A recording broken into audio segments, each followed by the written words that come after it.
वैसे मिसेस अब्दुल कुद्दूस, आप माइंड ना किया करें। मुझे तो यूं लगता है कि इस घर में अब्दुल सलाम से सब लोग बहुत प्यार करते हैं, इसीलिए इनसे सब छेड़खानी करते हैं। जी जी जी जी, आप बिल्कुल ठीक फरमा रहे हैं।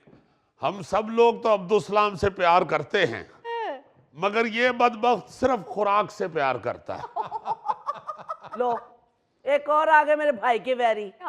ओ वैरी नहीं भाई, सच्ची बात कर रहा हूं। ऊपर ड्राई फ्रूट की पूरी ट्रे भर के मैंने अपने बेडरूम में रखी हुई थी, गायब है। तो वो क्या अब्दुल सलाम ने खाई है? जी हाँ, इसी ने खाई है, चूंकि ड्राई फ्रूट के छिलके भी नहीं मिल रहे। पहले भी एक दफा ड्राई फ्रूट सारा खा गया। मैं कहूँ ये किधर बैठ के खाता रहा है, कहीं छिलके नहीं नजर आ रहे, ना मूंगफली के, ना अखरोट के, ना कुछ। तो आगे से कहता है जी कि इस घर में हवाई चीजें हैं। फिर अल्लाह अल्लाह करके फरीद साहब, एक दिन मैंने उस हवाई चीज को पकड़ लिया। अच्छा, चलें छोड़े इस हवाई चीज को, वो सनी नजर नहीं आ रहा। अब्दुल कुद्दूस, तुमने तो बताया था कि वो सनी दुबई से आ गया। हाँ हाँ, आ गया है। मेरा ख्याल है थका हुआ है, आराम कर रहा होगा अभी कमरे में। थका हुआ नहीं है, मुझे लग रहा है कि उसका मूड खराब है। ओह, पता नहीं क्यों मुंह फुलाया हुआ है। पूछा भी है तो कुछ बता नहीं रहा। ओ शरफू, जी साहब जी। ओ वो सनी साहब उठे हैं कि नहीं? वो तो सुबह के उठे हुए हैं जी, अपने कमरे की खिड़की खोलकर आसमान की तरफ देख रहे हैं।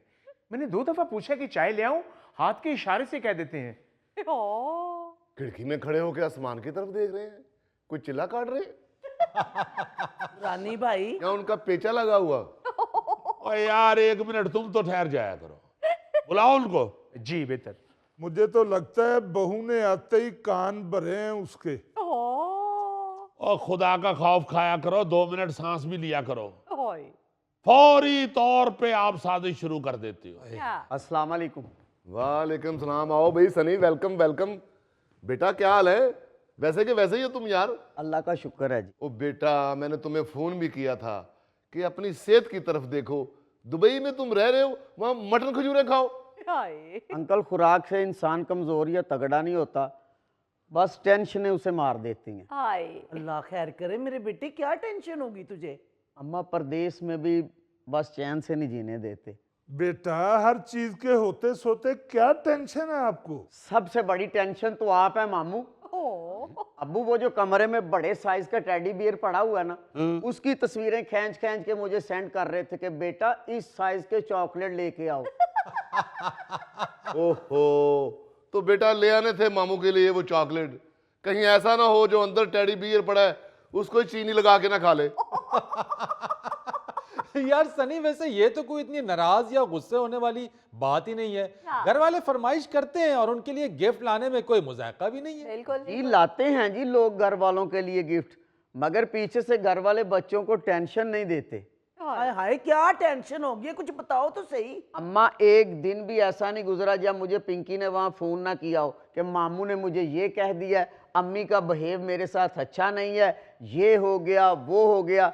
इस वजह से फरीद भाई मैं छोड़ के सारा कुछ वापस आ गया हूँ। यार ये तो बड़ी बुरी बात की है पिंकी ने। ठहर जाओ यार एक मिनट।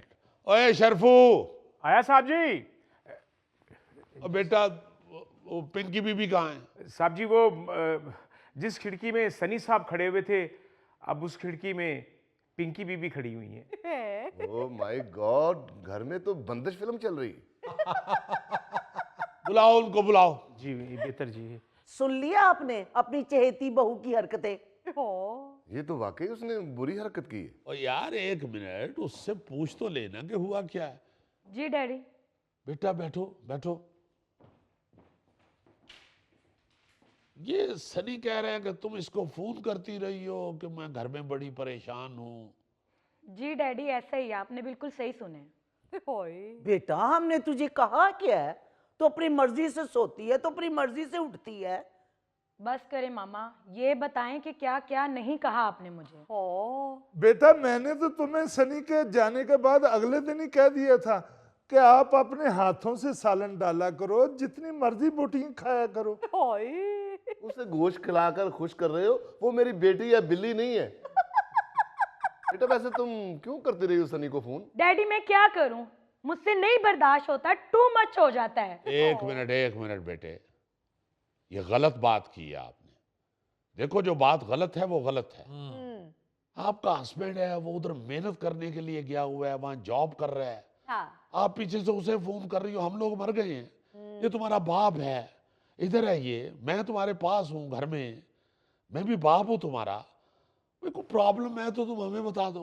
बिल्कुल। ये तो कोई तरीका नहीं है कि आप खामद काम पे गया हुआ उसे पीछे से फोन कर करके बता रही हैं और फिर दूसरे मुल्क में। हाँ। बाबा अब क्या क्या बताए वो आपको।